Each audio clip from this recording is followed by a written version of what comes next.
Isso aí, eu e o Bruno vai falar um pouquinho aqui com vocês hoje de eficiência e eficácia, né? Para a gente um pouco da chave do sucesso aí com times em negócios exponenciais. Eu sou o Cristiano Oliveira, casado com a Tamires, pai do Benjamin, da Maria e a Bela, que está a caminho. Adoro cachorros, sou gerente de tecnologia na TQI e adoro as particularidades aí do ser humano, né, das pessoas, então, que a gente acaba lidando aí todo dia. Bom, sou Bruno Gambier, né? Sou casado com a Bia, pai da Laura e do Léo. Eu sou um startupeiro porque trabalhei em algumas startups aí que deram certo. No tempo livre eu gosto de surfar. Hoje em dia eu sou gerente geral de engenharia no PagSeguro, trabalho com pagamentos digitais. A gente vai dividir a palestra para cobrir todos os temas, fatiando aí em 3 partes. Então, primeiro, algumas definições de eficiência e eficácia. Então, a eficiência é a dimensão do desempenho expressa pela relação do processo envolvido em seu meio, assim como possui foco interno e refere-se ao custo envolvido. Então, está muito ligado à parte analítica, ao método que está sendo usado, a um foco em solução, e é fazer as coisas certo. Então, fazer da melhor maneira, aí está ligado à eficiência. Então, para exemplificar um pouquinho aí, a gente pode rodar 100 quilômetros com 10 litros de gasolina, com 5 litros, com 20 litros. Depende muito da performance que a gente vai exigir do carro para poder administrar esse recurso. Então, a eficiência está muito ligado à administração e controle dos recursos envolvidos. Já a eficácia, a dimensão de desempenho expressa pelo alcance dos objetivos e metas, independente dos custos implicados. Ela está muito ligada a resultado. Então, qual o propósito, qual é o objetivo que a gente está atingindo? O que precisaria ser feito e qual a coisa certa a ser feita? O que a gente precisava fazer? Para exemplificar um pouquinho a eficácia aí também, vamos pegar um exemplo do goleiro e de um time de futebol. Para o goleiro ser eficaz, o time todo tem que jogar. Então, ele pode ser eficiente em defender a meta, mas o time como um todo também tem que fazer gol para que eles atinjam a eficácia do time, que é vencer o jogo. Então, ele está ligado ao propósito que a pessoa está envolvida. No caso de um time de futebol, é vencer a partida. E aqui um pouquinho do paralelo entre as duas visões, né? A gente coloca ali eficiência versus eficácia, mas está muito mais ligado ao equilíbrio das duas do que ter mais uma do que a outra. Por quê? Eu preciso atingir um objetivo, então, enquanto a eficácia está ligada ao propósito, não adianta eu construir, um exemplo de uma ponte, não adianta eu construir a ponte, sendo que eu estourei o orçamento em 100 vezes. Então, eu tenho que aliar ambas os conceitos para poder ter um resultado efetivo para as organizações, para os times, para as pessoas em geral. Mas sempre foi assim, né? Esse conceito, né, o desenvolvimento de software, ele tinha essa visão de eficiência e ser eficaz? Não tinha, né? Ele foi evoluindo com o tempo. Então, lá atrás, o processo de desenvolvimento de software era muito fabril, né? Tinha aqueles papéis onde você recebia uma especificação, desenvolvia um código e você realizava o que uma outra pessoa, né, tinha definido. Ele estava muito mais próximo de um processo de desenvolvimento de fábrica, né, de construção, algo parecido com a construção civil, né? Então, a engenharia de software era técnica, exclusivamente técnica, como a engenharia civil. Alicerce, cálculos matemáticos, etc. Só que isso começou a mudar, né? Acho que esse desenho aqui ilustra, né? É um processo de construção de um produto, aqui é um carro, mas agora é diferente, né? A gente é diferente da indústria, porque cada projeto de software ele é único. Então, você faz vários carros. Mas o carro, né, no desenvolvimento de software, se fosse um carro, ele nunca ia ser igual. Nunca. Não tinha como, né, o mesmo projeto, desenvolvido por empresas, pessoas diferentes, ser exatamente igual, seguindo um guideline, né, um framework, um design pattern. É impossível dele ser exatamente igual. A gente começou a perceber isso como uma característica, só que isso evoluiu. Ele evoluiu porque não é mais uma percepção de uma disciplina. Ele virou uma característica. Então, o desenvolvimento de software começou a ficar muito mais próximo a algo artístico, né? Você tem a técnica, como o pintor, né? Pensa o Picasso e tantos outros, que tem que ter várias técnicas. Sem técnica nenhuma, ele não faz uma tela, né? Mas se ele não tiver criatividade, não tiver uma característica dele, né? Não sai. A obra de arte não sai. E aí começa a mudança de papéis. Né? Isso. E hoje a gente vê muito destaque entre as pessoas, a gente vê muito destaque de profissional. E o que a gente vem avaliando é que esses profissionais têm muito equilíbrio, tanto na eficiência, então as habilidades técnicas que ele tem, como também na eficácia, que é como ele entende, ele compreende o problema a ser resolvido para aplicar a técnica que ele tem. Então, o que o Bruno falou, conheço os melhores design partners, sou o melhor codificador, mas eu não sei qual problema eu estou resolvendo. Então, o que adianta eu aplicar, fazer o melhor sistema, o sistema com menor índice lá maior índice de cobertura de teste, sendo que às vezes eu estou testando algo que não era o que o meu usuário final precisava. Que às vezes eu construo todo um aplicativo, todo um framework, às vezes, e quem está usando isso? Aquilo era realmente um problema a ser resolvido? Então, só a base técnica não funciona mais. Só ser eficiente não agrega tanto quanto a gente precisa em times para a evolução dos produtos. E a velocidade hoje aumentou muito, né? Aí a gente entra um pouquinho de multidisciplinaridade. A gente está vendo no mercado em geral se falar tanto de agilidade. Vários eventos, várias pessoas, áreas diferentes entrando para a tecnologia, porque a agilidade está muito ligada a pessoas e tudo mais. Mas será que está ligado realmente à agilidade, à multidisciplinaridade, que é um dos quesitos que a gente precisa, né? Não está muito ligado também a gente ser eficaz, a trazer essa visão do que a gente está resolvendo, aplicar os nossos esforços para algo que realmente faz sentido. Essa parte de reskilling, upskilling, né? Acho que tem alguns exemplos interessantes, eu passei por alguns, onde trabalhei em startups num momento um pouco mais evoluído, uma startup que já tinha 4 anos, né? E os times já tinham um perfil um pouco diferente daqueles lugares que eu vim, né?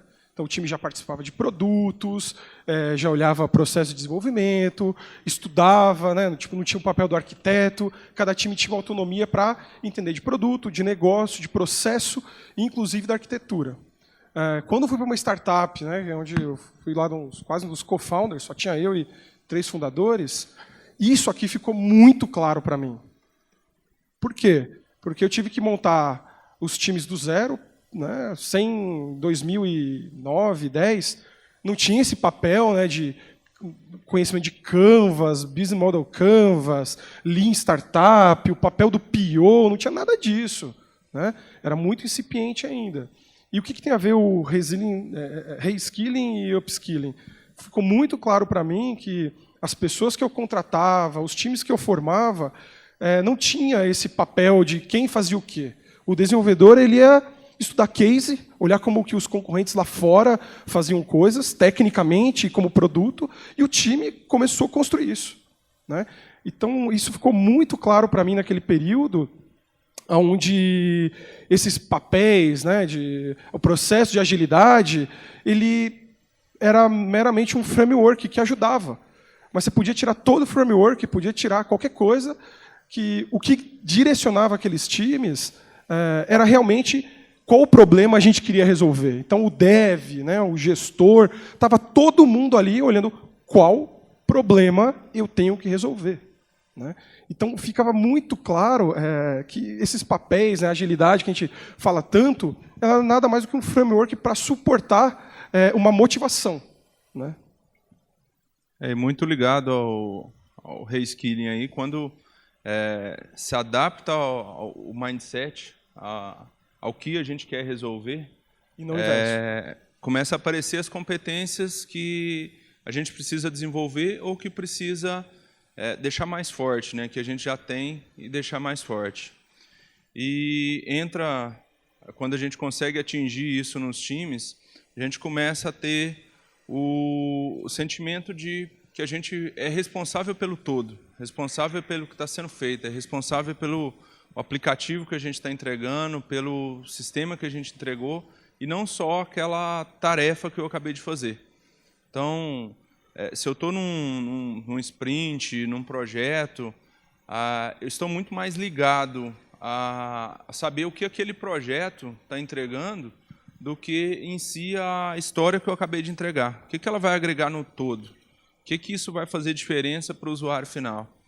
E uma coisa que mudou nesses papéis também é até para quem a gente está contratando.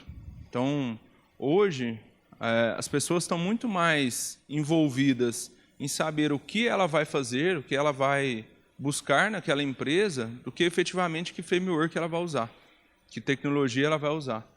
Então, a gente busca muito mais, as pessoas em geral, né, buscam muito mais qual o desafio que ela precisa atender, qual o problema real que ela vai resolver, do que em si o método que ela vai usar, a tecnologia que ela vai usar.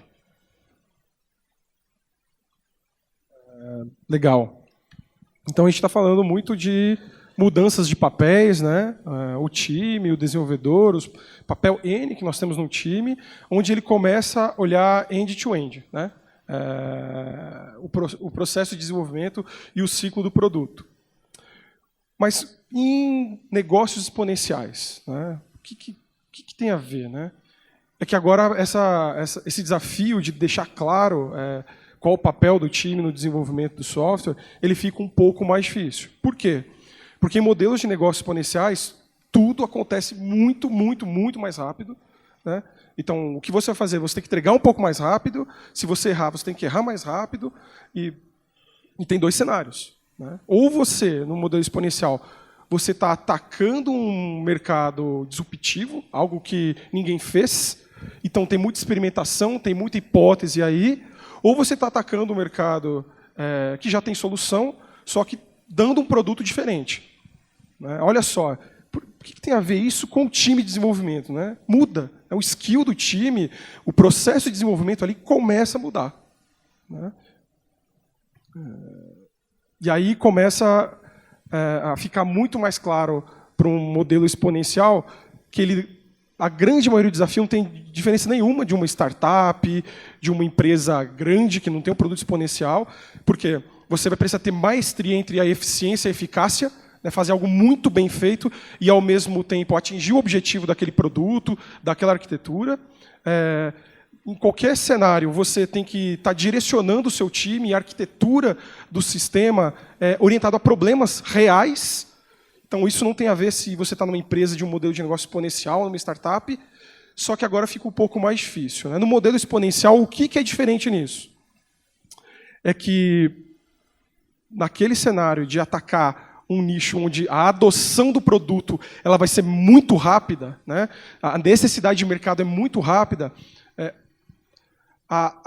o equilíbrio entre eficiência e eficácia tem mais uma dificuldade, que é você tem que fazer isso em vários times. Então, você tem um produto que vai ser entregue, só que ele é muito grande, o público seu já está estruturado, e você vai precisar fazer isso em 25 times. 250 pessoas para que realmente você entregue aquele produto. Então, o que a gente começa a ter aqui é uma orquestração de dependências entre times, entre frentes, entre fatiar um problema muito complexo em pequenos pedaços e envolver as pessoas, empoderar cada uma delas naqueles pedaços e sempre manter, né, vários times diferentes com a mesma visão, a big picture. Cara, a gente está aqui, 25 times, mas nosso objetivo é esse. Tem experimentações, tem problemas acontecendo, tem mudanças acontecendo, mas o nosso objetivo é aquele. E se o objetivo tiver mudança, você tem que recomunicar que mudou esse objetivo. Então, em modelos exponenciais, começa a ficar um pouco mais complexo um processo de comunicação e alinhamento.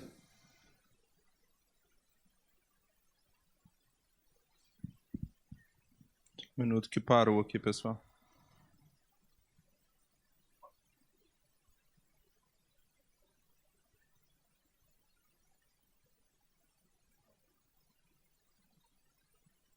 Boa. Então, a gente colocou um vídeo aqui para deixar um pouquinho mais claro qual que é a diferença entre eficácia e eficiência, né? Então, a gente não vai falar nada por enquanto, mas estão vendo aqui 2 carros e nós vamos testar a eficácia de cada um deles.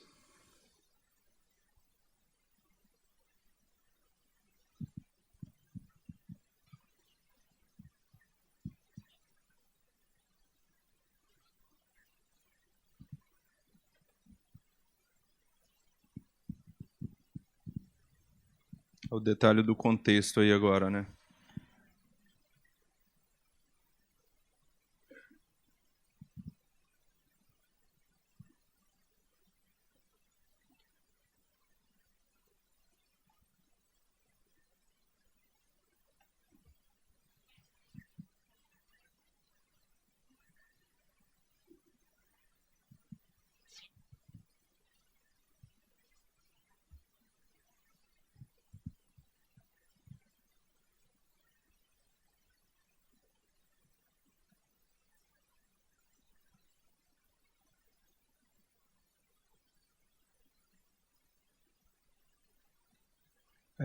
Então, a gente pode olhar aqui que nós temos 2 carros, né?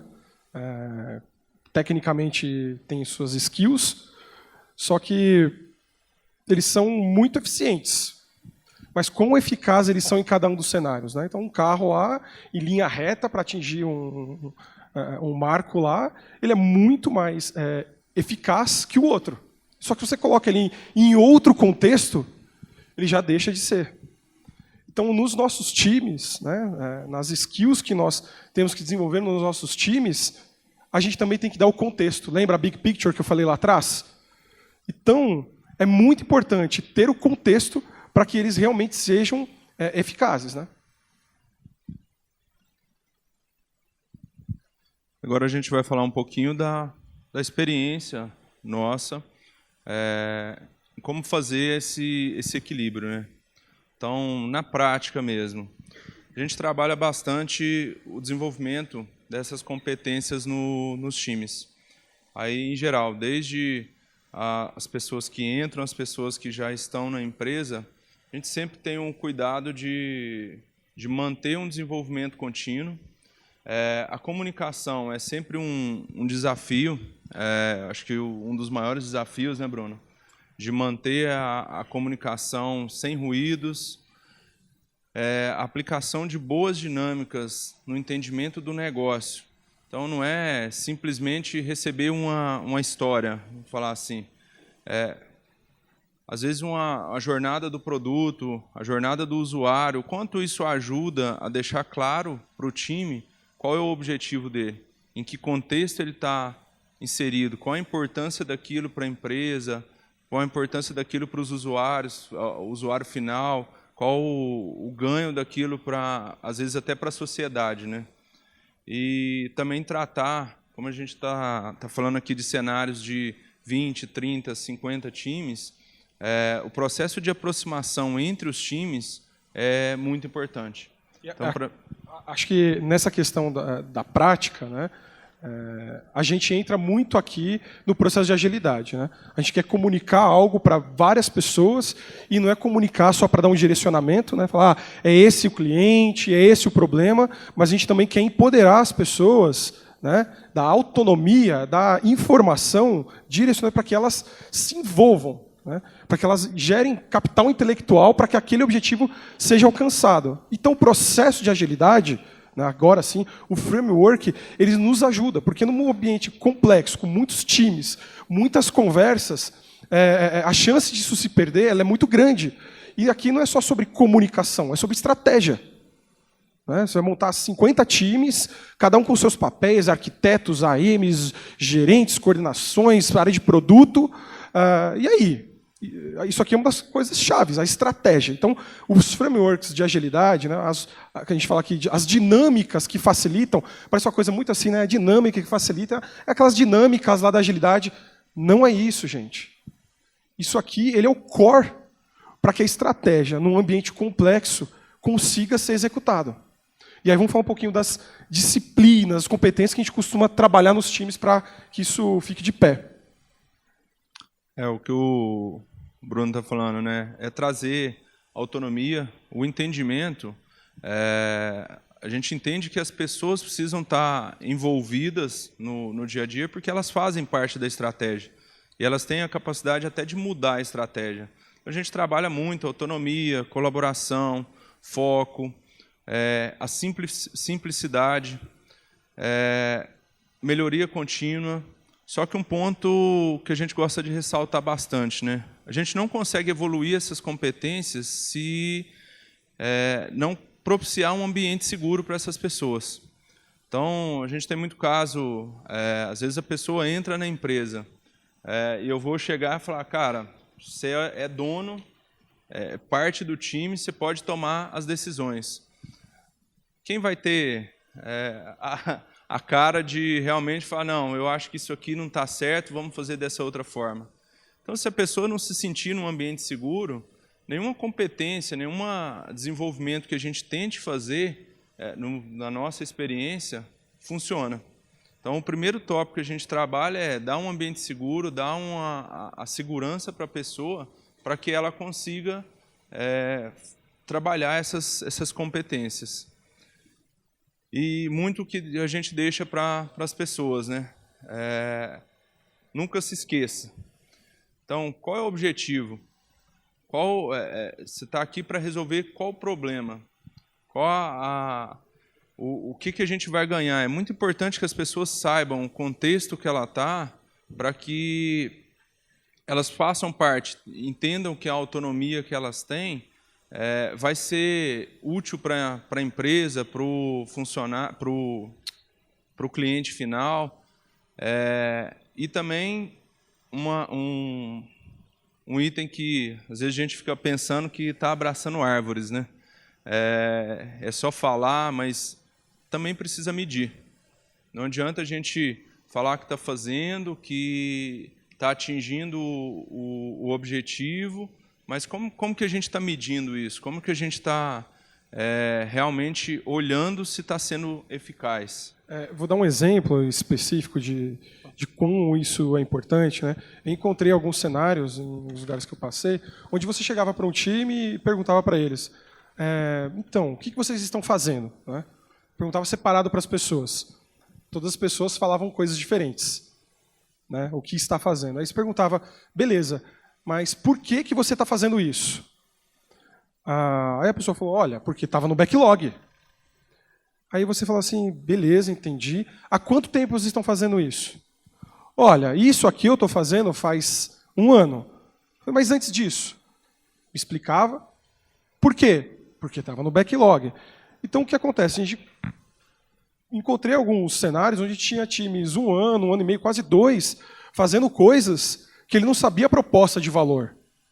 Mas isso aqui não tem importância? Tem. Por quê? A tendência desses times, né, é dele se desfazer. Com o tempo, né, as pessoas elas perdem a motivação, conseguem uma proposta melhor, uma tecnologia melhor, ou a tecnologia que ele vai trabalhar até pior, mas é mais motivador, e é mais motivador só porque explicaram melhor para ele, né? Então, olha como é importante a gente ter a comunicação do objetivo de negócio, o porquê, quais são as métricas de negócio que nós vamos medir, e, em paralelo, mostrar para ele que a arquitetura, que as decisões técnicas é uma alavanca para a gente conseguir aquilo. Você não fala que uma coisa vive sem a outra, mas você dá um propósito maior. E isso é muito importante. E aí, um pouquinho aqui do que a gente pode fazer para, no dia D0, né, nesse cenário, o que eu vou fazer com o time? Mostrei o negócio, e expliquei qual é o objetivo de negócio, mas como que eu vou medir? O que eu vou trabalhar? Exatamente isso, né? A gente mede o sentimento do time? Será que a gente faz isso no dia a dia? A gente colhe realmente o feedback do usuário aí para o que está fazendo? Então, vou pegar dois exemplos só aqui do que a gente está falando de eficácia, mas muitas vezes a gente perde profissional, perde excelentes codificadores porque não está envolvido. E como a gente acaba não medindo esses itens também, a gente não sabe por que perdeu, descobre quando perdeu. E também descobre que, muitas vezes, numa simples entrevista, aí, né, se você empodera a pessoa do que ela vai fazer, então traz para ela a luz que ela vai mexer no aplicativo, que o objetivo é X, e que acaba trazendo menos a tecnologia do que o desafio em si, a gente consegue ter resultados bem melhores. A gente conseguiu ter resultados bem melhores aí, tendo esse nível de atração, né? E também retenção. Então, as métricas ajudam bastante a gente no processo de melhoria como um todo. A gente está muito acostumado a olhar aí cycle time, lead time, mas quantas pessoas têm um mapa de calor do seu produto? Realmente aquela feature que eu acabei de entregar ali foi útil para alguém?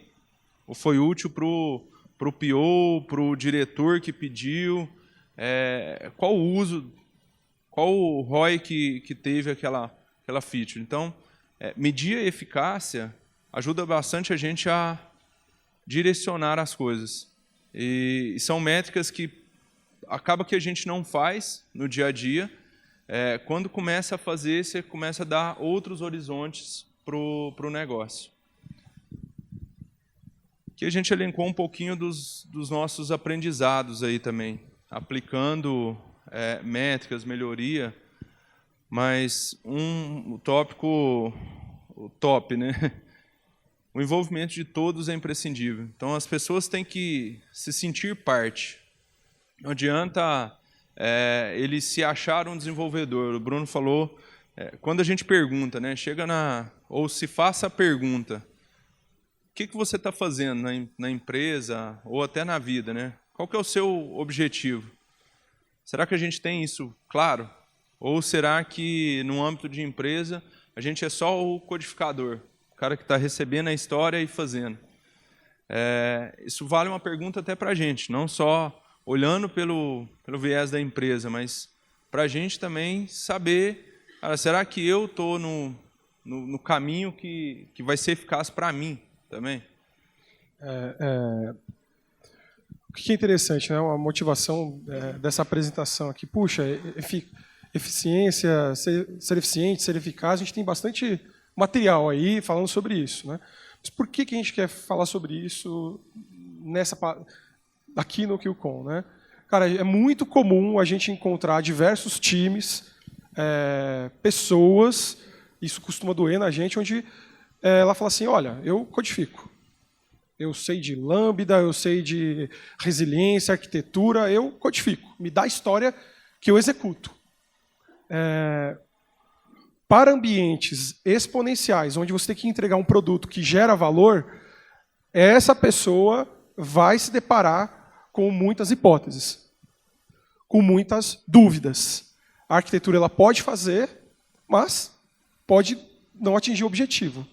Então, a gente entender que a gente precisa envolver todo mundo, precisa se comunicar todo dia de qual é o objetivo, de voltar lá fazer um review de como foram as entregas, o que o time sentiu, né? Não é só dar pontos, o que foi entregue, mas como você se sentiu né? Quanto ao objetivo, quantas escolhas que você fez. E isso é muito importante. Por quê? Porque a gente tem que, principalmente em ambientes exponenciais, com muitas pessoas, o turnover ele costuma ser um pouco maior. Né? Vamos pensar. Ele costuma ser um pouco maior. E o porquê? É justamente por causa disso. Da visão, do propósito, do porquê, quais são as métricas que mostram que eu estou indo, né, atingindo o objetivo que eu tinha que atingir. Essa é a motivação, né, da gente falar desses aprendizados que a gente tem aqui. E o Bruno falou, né? Tem 2 pontos aqui que a gente tem que falar. Conversas difíceis, retrospectivas, não pode ser adiada. Não adianta a gente empurrar. Eu vou deixar isso para depois. Vou esperar o feedback daqui a 6 meses. Resolvam. Então, assim, é muito mais fácil, entre aspas, né? Resolver uma coisa que é do momento do que deixar aquilo se acumulando ao longo do tempo. Um outro detalhe, a gente está trabalhando muito com remoto, com... eu posso ter 2 dias fora da empresa, 3 dias na empresa. Isso foi um aprendizado muito importante, né? Então, se tem uma pessoa remoto, todos estão remotos. Não adianta a gente estar, uma equipe lá, 8 pessoas, e uma pessoa está de home office, as outras 7 estão numa sala e coloca o outro por telefone, por call. Gera um sentimento diferente, ainda gera uma exclusão. Então, o que a gente faz tem uma pessoa de home office, o time todo está por conf. Não tem sala, não tem nada do tipo. O respeito e empatia são essenciais. Então, a gente tem que entender que nem todo mundo está na mesma vibe, ou até na mesma visão. Um cara que tem 5 anos de empresa, às vezes ele vai ter já alguns laços, alguns elos, que vai ser muito mais difícil de quebrar, por exemplo, do que uma pessoa que entrou agora. Ou, às vezes, uma pessoa que entrou vai ter um viés totalmente diferente, porque está vindo de uma outra cultura. Então, é muito importante a gente se respeitar, também se colocar no lugar do outro.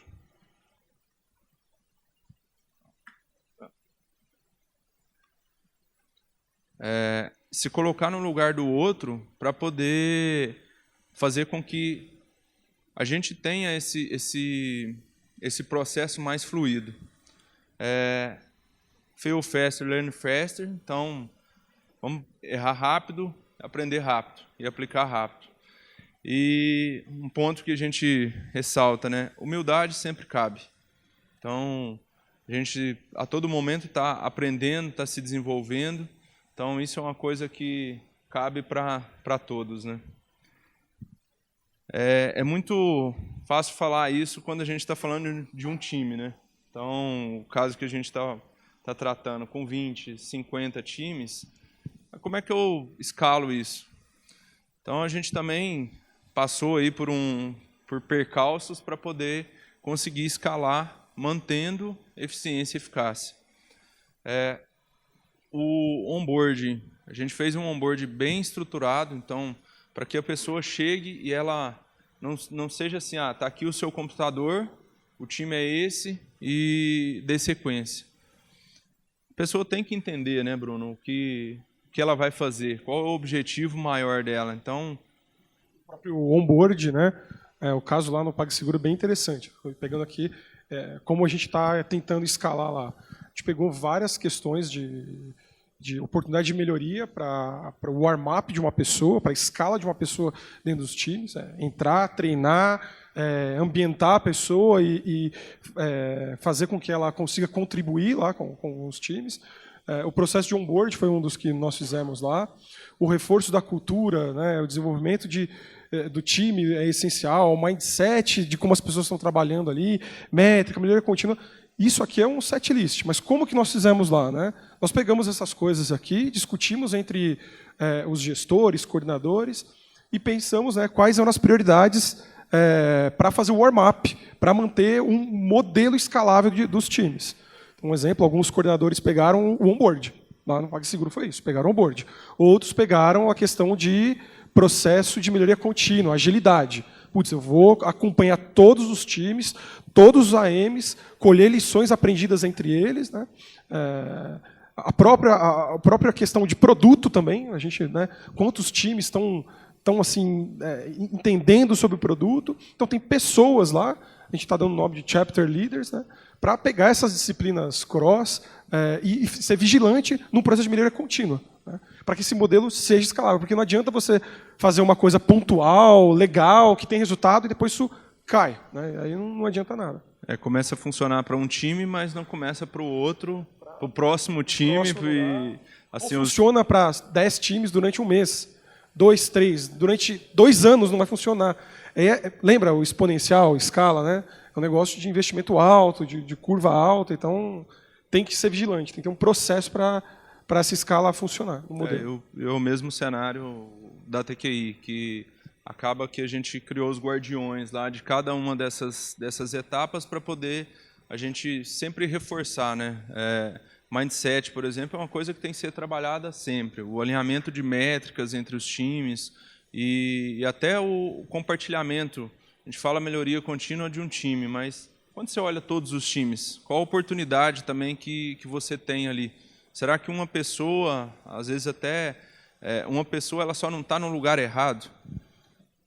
Não está no contexto que ela não traz a melhor eficácia? Então, a gente também tem os guardiões aí para escalar o modelo.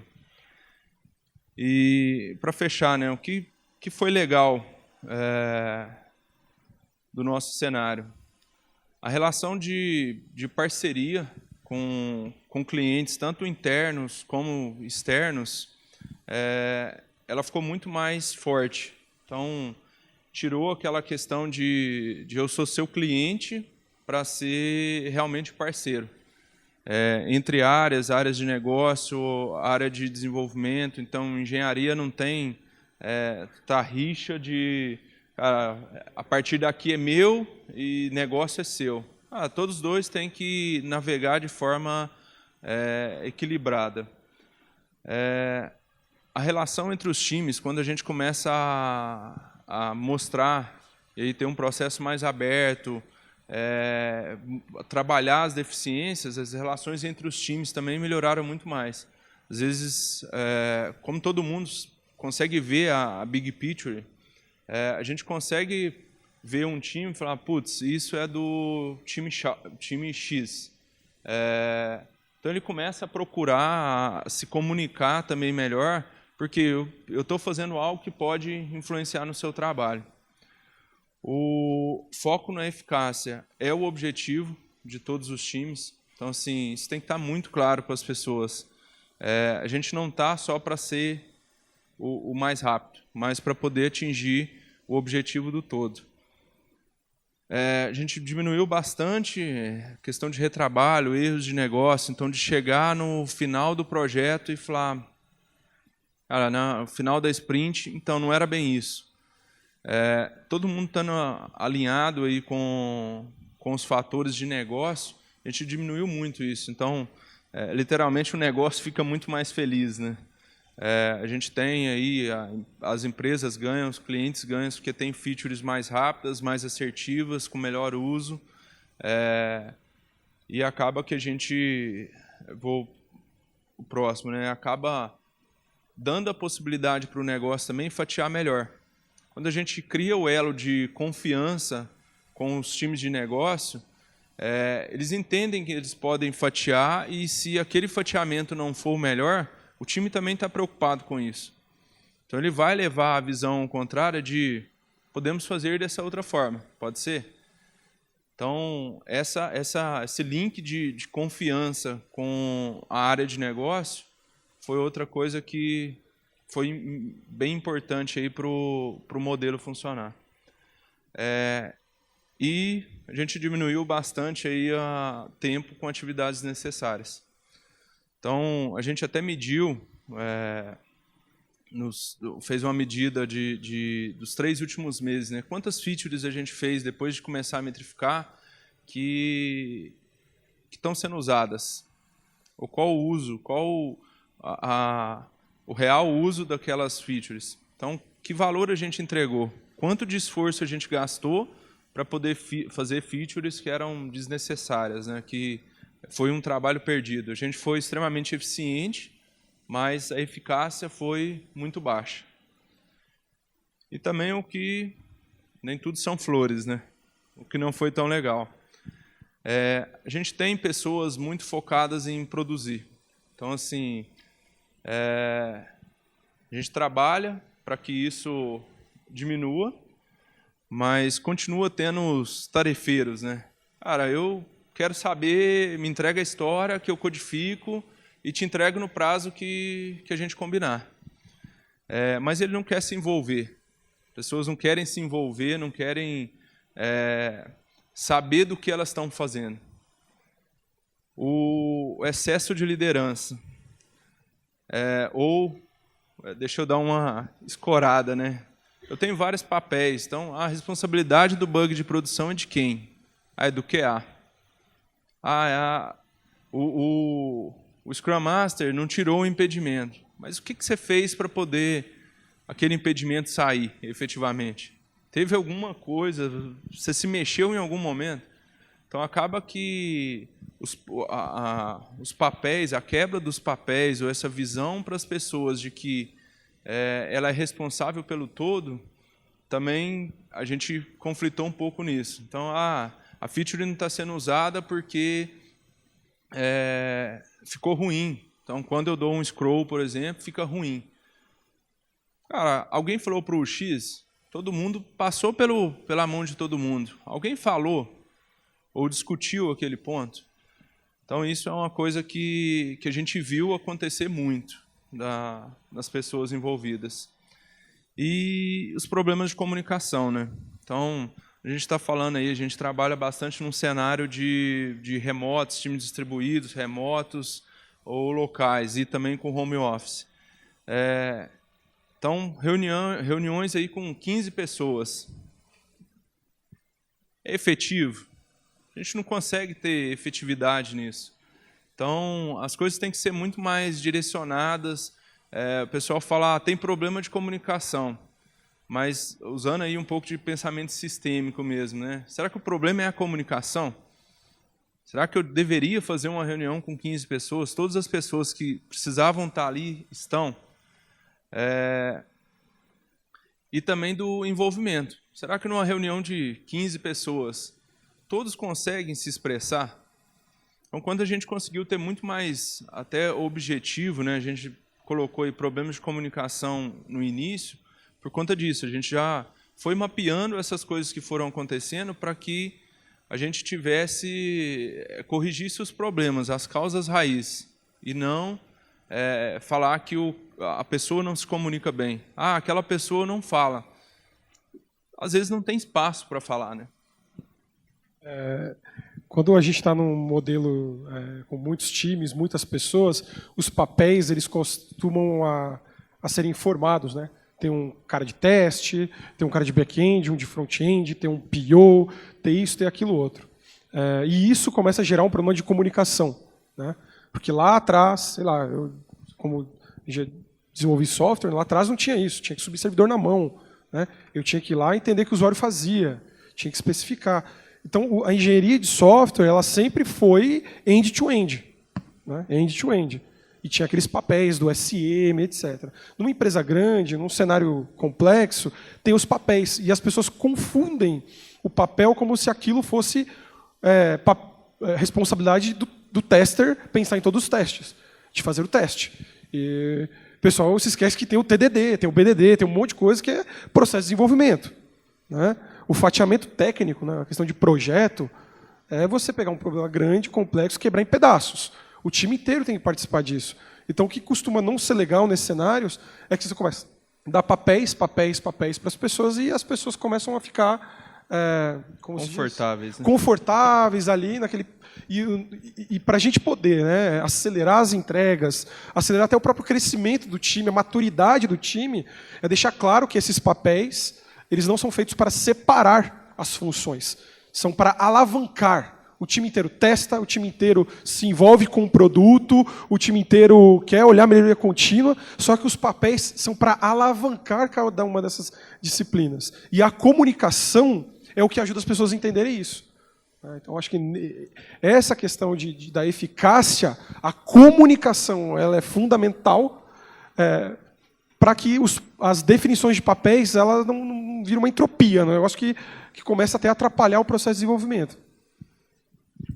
Para fechar, a gente só deixar uma frase aqui, que a gente entende que melhoria contínua tem que ser sempre aplicada. Todos os cenários que a gente viu, o que mais ajudou é conseguir ver os problemas e trabalhar em cima deles. Você não pode fazer o trabalho de hoje com os métodos de ontem, se pretende estar no mercado amanhã. A gente está falando isso aqui hoje, ela é muito atemporal. Então, hoje isso se aplicou bem para a gente. Amanhã a gente vai ter que se reinventar de novo. E a pergunta que a gente deixa, né, Bruno? Será que a gente está conseguindo fazer o equilíbrio da eficiência e eficácia nas nossas vidas, no nosso trabalho? A gente consegue fazer esse paralelo no nosso dia a dia? Muito obrigado, pessoal. Valeu, pessoal.